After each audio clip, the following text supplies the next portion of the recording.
आज ट्रायल का जो आगे का हिस्सा था वो स्टार्ट हुआ। जैसा आप सबको पता है कि सर्वे के ऊपर अभी माननीय सर्वोच्च न्यायालय से स्टे लगा हुआ है। तो आज 7/11 की एप्लीकेशन को लेकर के थोड़ी डिस्कशंस हुई कि जो भी एक प्रोसीजर था, सबमिशंस थे, और 22 फ़ेब की अब नेक्स्ट डेट लगी है। और एक जो सबसे ज़्यादा अगर मैं इसे ये कहूँगी कि बहुत एक दुर्भाग्यपूर्ण ये घटना हुई कि हमारे जो हिंदू पक्ष के ही कुछ लोगों ने पहले एक हिडन तरीके से ये एप्लीकेशन लगाई ऑर्डर 1 रूल 8 की कि भगवान श्री कृष्ण लल्ला विराजमान मुस्लिम पक्ष के प्रतिनिधि बनना चाहते हैं। तो पहले तो जो उनके अधिवक्ता थे, मैं उनका नाम नहीं लूँगी यहाँ पे क्योंकि एक वो अवमानना होगी, तो उन्होंने इस तरीके से चीज़ों को रखा कि पहले उन्होंने पिटिशनर्स के नाम ही नहीं बताए। फिर उन्होंने इस बात को प्रेस किया कि हम ऑर्डर 1 रूल 8 की कि यानी कि सभी जितने भी पक्षकार हैं और वो जिसका भी प्रतिनिधि करना चाहते हैं कि उनको to be sued and to be defend के राइट्स मिल जाएं। तो उस चीज़ को लेकर के हमने ये आपत्ति दिखाई कि आप पहले हमें ये बताइए कि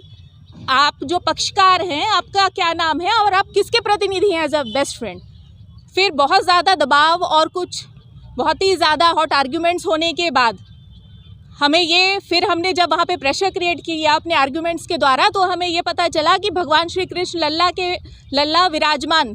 के प्रतिनिधि बन करके कुछ अधिवक्ता या कुछ पिटिशनर्स वो कोर्ट से ये हक मांग रहे थे कि मुस्लिम पक्ष के सभी हक उनको दे दिया जाए। तो हमने इस चीज़ पर काफ़ी पुरजोर तरीके से और बहुत स्ट्रांगली आपत्ति दर्ज करी कि ये हमारे पूरे हिंदू समाज के साथ अपमान है, धोखा है कि एक तरफ जहाँ पे इतने पक्षकार इतने सालों से भगवान श्री कृष्ण की जन्मभूमि को मुक्त कराने के लिए और जहाँ पे उनका मूल गर्भगृह है यानी शाही ईदगाह के ऊपर और बिल्कुल स्वच्छंद तरीके से अपना सर्वस्व समर्पण करके ये मुकदमा लड़ रहे हैं, वहीं पे कुछ मुट्ठी भर लालची लोग एक माफिया के तरीके से इस पूरे मुद्दे को हाईजैक करने की कोशिश कर रहे हैं, जहाँ पे उनका मुद्दा ये नहीं है कि हम कैसे भगवान श्री कृष्ण के मूल गर्भगृह को मुक्त कराएं, बल्कि उनका मुद्दा ये है कैसे वो पब्लिसिटी पाएं, कैसे वो वीर वसवा बने यहाँ पे, जो कि बहुत ही दुर्भाग्यपूर्ण है। और हमने इस चीज़ पे आपत्ति दर्ज करी, जो कि माननीय न्यायाधीश ने हमारी इस आपत्ति को रिकॉर्ड पे लिया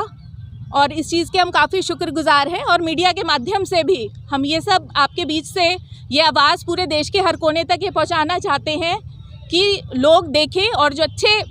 एविडेंसेस हैं वो सब सामने आए और कौन किस रूप में चीज़ों को